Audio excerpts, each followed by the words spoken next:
Na Mirante News.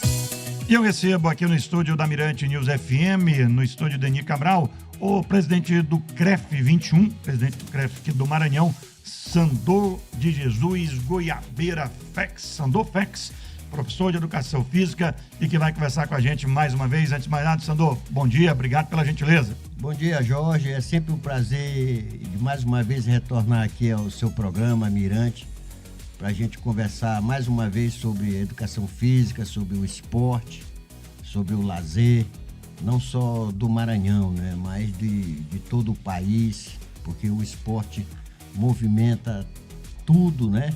E isso faz parte já do dia a dia de todos nós.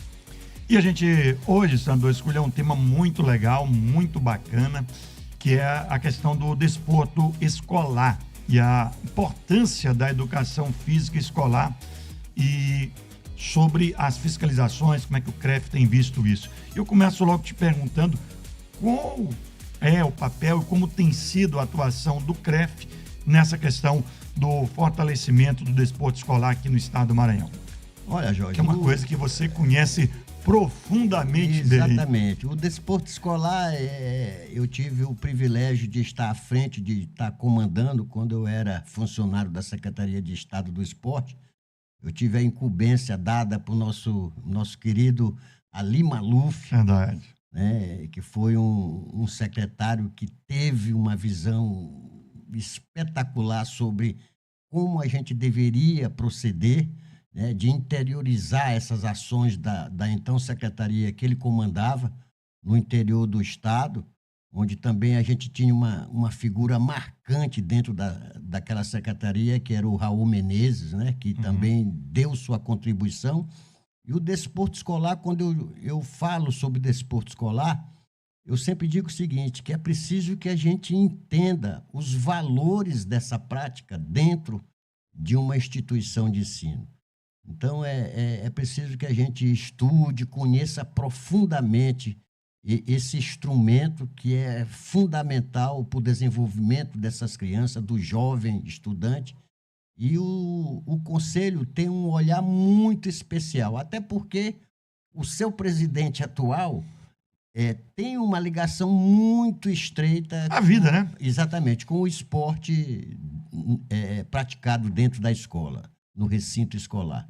E o Conselho se preocupa, o Conselho tem uma parceria importante com os dois órgãos que tomam conta da educação maranhense, que é a parte pública, que é a Secretaria de Estado do Esporte, de Educação, a Secretaria Municipal de Educação e a Associação o Sindicato das Escolas Particulares.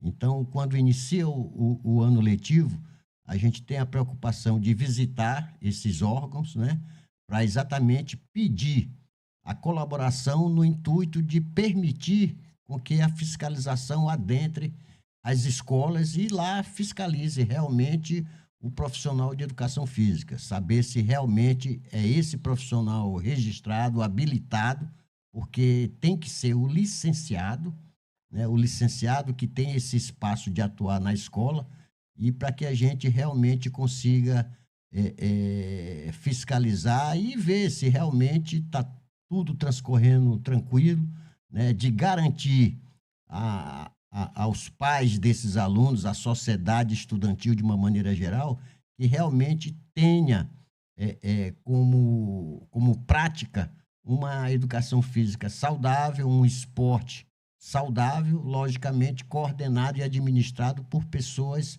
autorizadas a realizar isso, que é o profissional de educação física. A gente está, no momento, fiscalizando, a gente vai na escola, o fiscal se apresenta junto à direção da escola e ali tem um contato direto com o profissional. No entanto, nessa parte, a gente tem poucos problemas, na verdade, porque a gente vê que o Estado hoje, tanto o município como o próprio sindicato das escolas particulares já tem essa preocupação de, na hora de contratar esse professor, de exigir o seu registro. E isso melhorou muito nos últimos anos.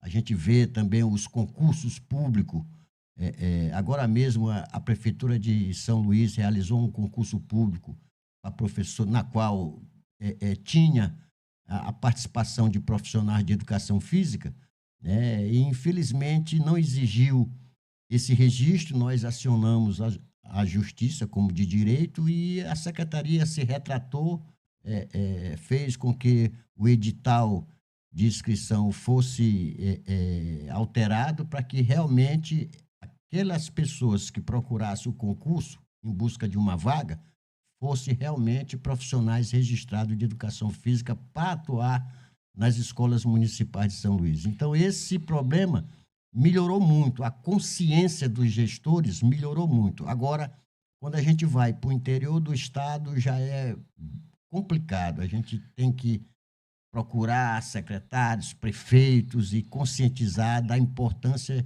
de ter nos seus quadros profissionais devidamente autorizados e registrados. Agora, Sandor, eu tive a oportunidade de trabalhar com você e via sempre você falando isso. A importância da educação física nessa questão das escolas, é claro que na hora do jogo, quem está jogando é uma disputa, quem está lá quer vencer, é legal, mas mais importante do que isso é que nessa fase é que está se formando o cidadão. E a importância da educação física nessa formação, nessa construção de um caráter. E por isso tem que ser um profissional especializado, um profissional da área para demonstrar isso. É isso que vocês têm tido, essa preocupação? Sem dúvida alguma. Até porque a disciplina educação física ela faz parte do rol da Lei de Diretrizes e Bases da Educação Brasileira. É uma disciplina obrigatória, né, a educação física. E o esporte, ele é conteúdo dessa disciplina, como é a matemática, a história, tem seu conteúdo de acordo com as séries que o aluno está estudando. Então, na educação física não foge às regras, né? Então, a grande preocupação que a gente tem que desmistificar e tirar essa ideia de que o esporte na escola não pode ser competitivo. Pode e deve. Uhum. Agora, com os valores, né, pedagógicos, porque ele está inserido dentro de uma instituição de ensino.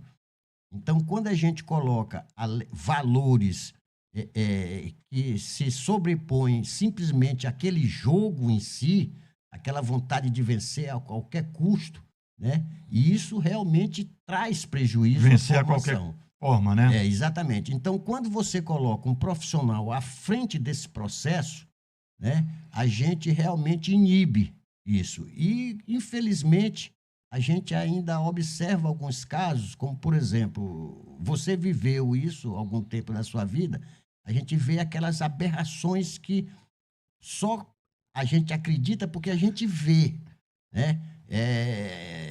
As pessoas mudando data de nascimento de estudante, Uhum. tirando a foto da identidade de forma muito rara de se ver, aí bota uma outra fotografia de um menino que não estuda naquela escola, né, que tem a idade adulterada. A gente viu isso, a gente vê muito isso, algum tempo atrás, no futebol. Uhum. A gente teve situações aqui de craques do nosso Isso. futebol que tiveram a idade adulterada, né? E isso veio para dentro da escola, veio naquele sentido, naquela interpretação de que aquele esporte praticado da escola seria uma extensão da federação dentro da escola.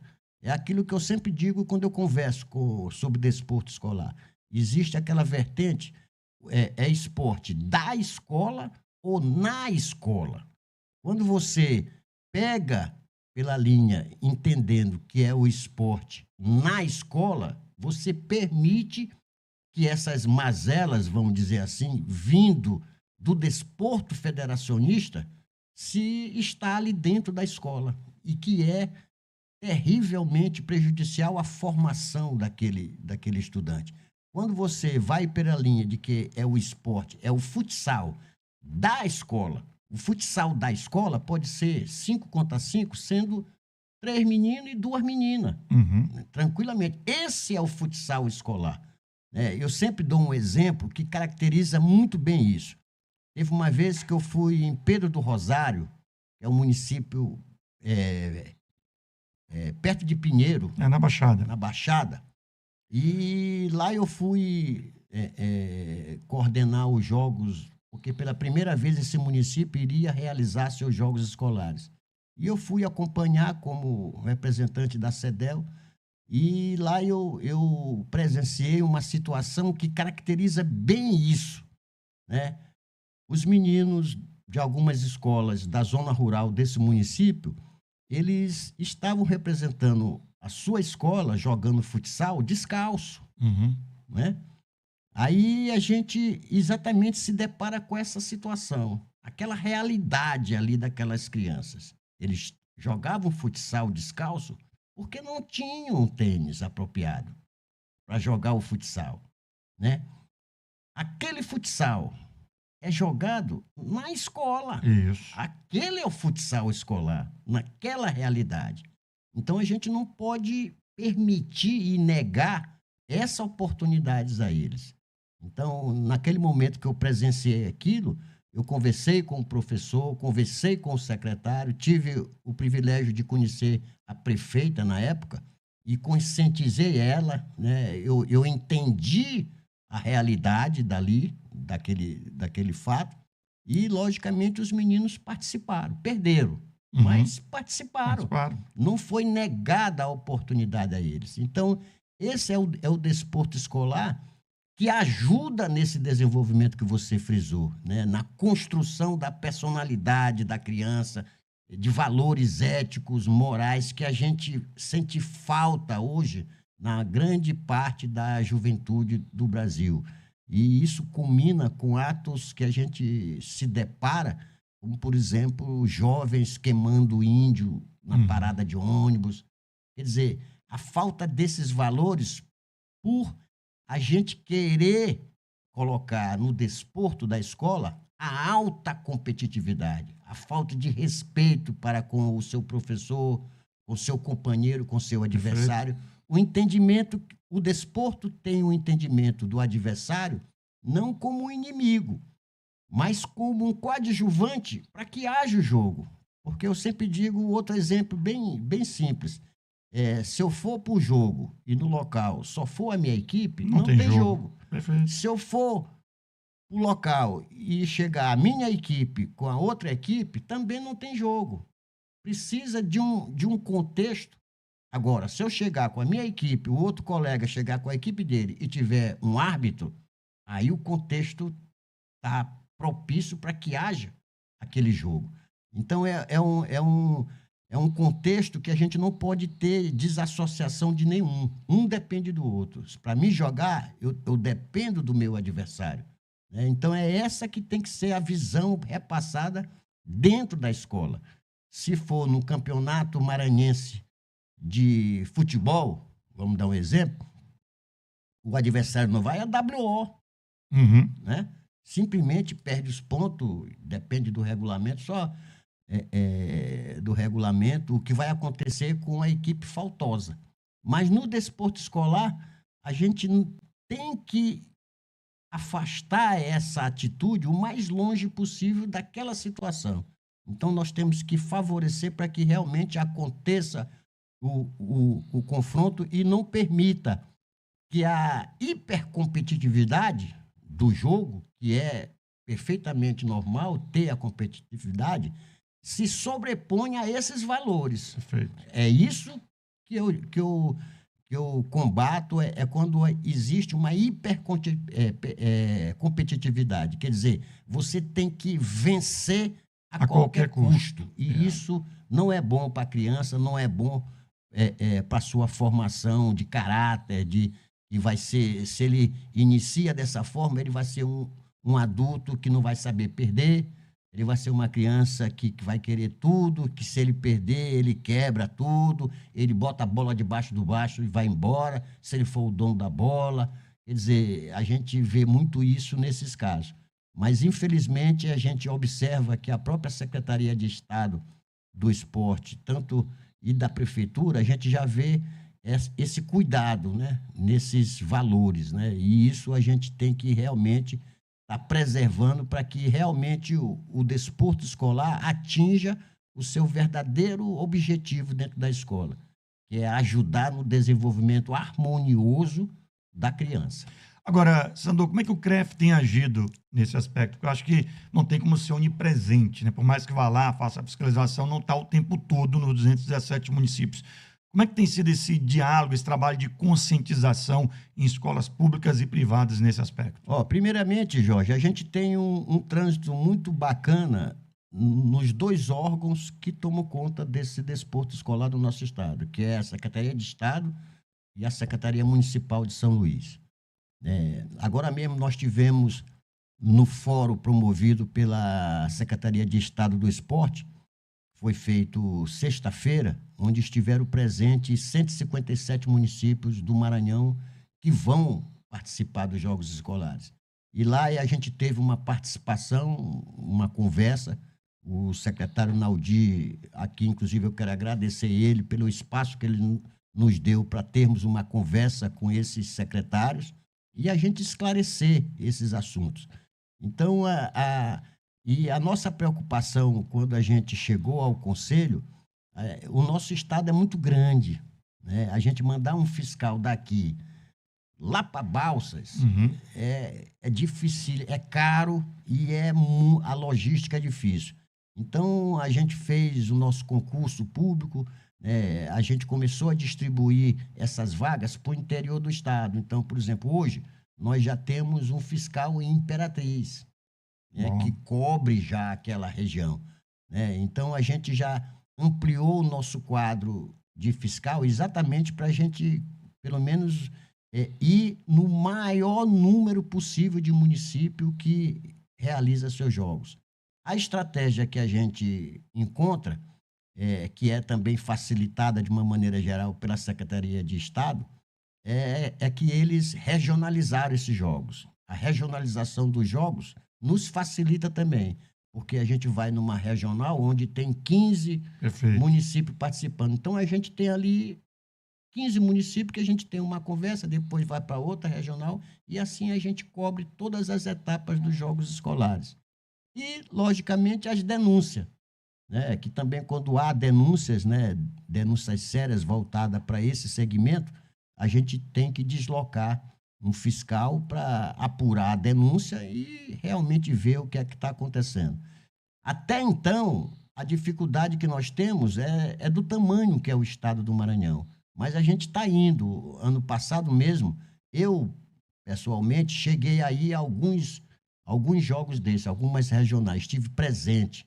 E o que a gente também observa é que esses municípios que estão habituados a participar dessa competição promovida pela CEDEL já têm uma consciência maior, já estão fazendo concurso público para preenchimento das vagas, quer dizer, começou a ter, porque o próprio regulamento da competição exige, isso foi uma parceria que nós fizemos com o governo do estado, através da CEDEL, de logo na inscrição a gente exigir essa carteira. E isso não é de agora, é de há muito tempo. Então, agora a gente está vendo, se refletindo na competição do momento, essas ações que iniciaram há bem tempo atrás. E aí inibe todas essas práticas, que você já citou aqui, de não colocar a vitória acima de tudo, acima das regras do jogo. Exatamente. Agora, me surpreendeu, Sandor, a informação de que a CBDE, que é a Confederação Brasileira de Desporto Escolar, não tem cobrado essa questão da regularização do CREF dos profissionais. Mas isso você acha que atrapalha e muda em alguma coisa o pensamento do CREF aqui do Maranhão de continuar exigindo, baseado exatamente naquilo que a gente já conversou aqui? Olha, Jorge, foi uma tomada de decisão que pegou todos nós de surpresa. Quando eu soube, nós temos um grupo de presidentes de conselhos, regionais, na qual somos 22 presidentes. Então, a gente tem um grupo de WhatsApp, a gente se reúne todos os meses, no Conselho Federal, e ali é discutido essas dificuldades. E foi quando a gente recebeu essa notícia, nos surpreendeu, porque ano passado nós estivemos em reunião com o presidente da CBDE, o Hora, Antônio Hora. Inclusive, você deve se lembrar dele, que ele foi árbitro de futebol há muito tempo. E nessa reunião do ano passado, ele não comentou nada, nós discutimos sobre isso, a importância, tanto a CBDE como o COB, que é responsável pela outra categoria, de exigir no momento da inscrição, porque quando você exige no momento da inscrição, facilita muito os conselhos. Eu vou te dar um exemplo. Esse ano, a categoria maior, de 15 a 17, vai ser em Brasília, realizada em Brasília. É muito difícil para o Conselho Regional de Brasília fiscalizar mais de 1.000 profissionais de educação física que vão para ali. Claro. É de todo o Brasil. É de todo o Brasil. Então, seria muito mais fácil e o serviço com mais organização se na inscrição fosse exigido isso.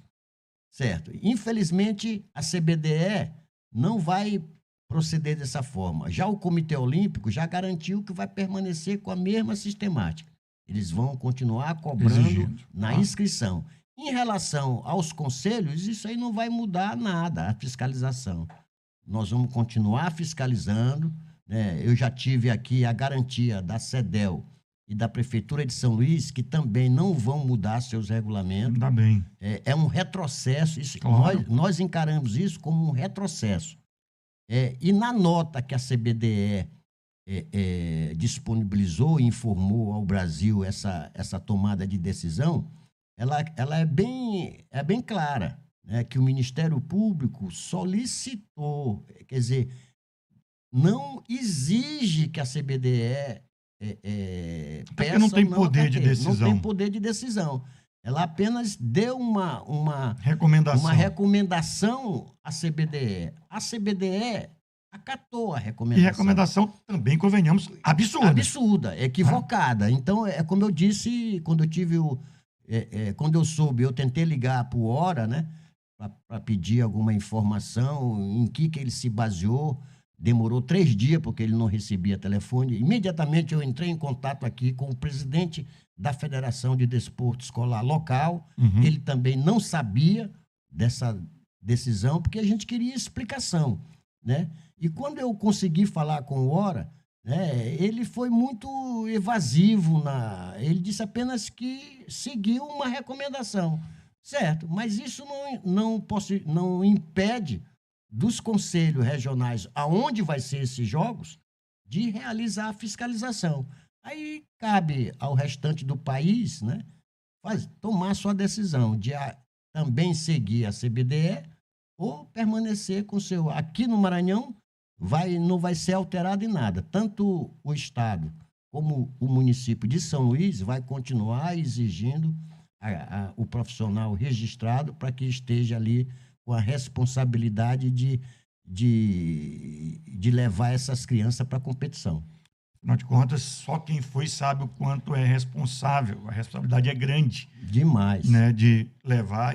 E o pai, muitas das vezes, paga o colégio, quer ter um profissional capacitado, um profissional habilitado e preparado para aquela função. Salvador, queria te agradecer por ter vindo mais uma vez conversado aqui com a gente, parabenizar o CREF pela iniciativa, acho que é isso mesmo, independente dessa decisão tomada, mesmo sendo uma recomendação equivocada do Ministério Público, não deveria ter tomado, a CBDE é um retrocesso de fato, mas o CREF vai seguir fazendo a sua parte, principalmente de conscientização, para que a gente entenda a importância da educação física e principalmente do desporto escolar. Nós que agradecemos, Jorge, a oportunidade de mais uma vez aqui a gente vir conversar. E o desporto escolar é entendido, como nós entendemos, como um instrumento, né, que possibilita N situações para realmente um desenvolvimento harmonioso dessas crianças. O esporte tem essa facilidade. E o professor de educação física tem um papel fundamental nesse contexto. Para finalizar, eu sempre digo o seguinte: o profissional de educação física ele é aquele professor mais procurado na escola, é o que os alunos mais gostam. Quer dizer, tem aquele clima, aquela amizade espetacular. É bem diferente de um. Eu não estou aqui menosprezando de maneira alguma o professor de matemática, mas são contextos onde é desenvolvido aquela matéria diferentes. Você está com 40 alunos sentados assistindo uma aula de matemática, é bem diferente de você ter 20 correndo numa quadra. Então, isso tudo acaba sendo um lazer. Um lazer. E o profissional tem esse papel. Então, nós estamos sempre aqui para conversar sobre a educação física junto a Mirante, que tem uma capacidade muito grande de chegar ao estado do Maranhão, em todos os municípios, e a gente sempre conversar e, logicamente, sempre levar a mensagem de que o papel do conselho é exatamente esse, de proteger a sociedade, de realmente garantir à criança um profissional capacitado, devidamente registrado, para que desempenhe sua atividade de maneira tranquila e proporcione todos esses bem-estar que o esporte e a educação física promove a todos nós. É isso. Conversei com o presidente do CREF aqui no Maranhão, professor de educação física, Sandor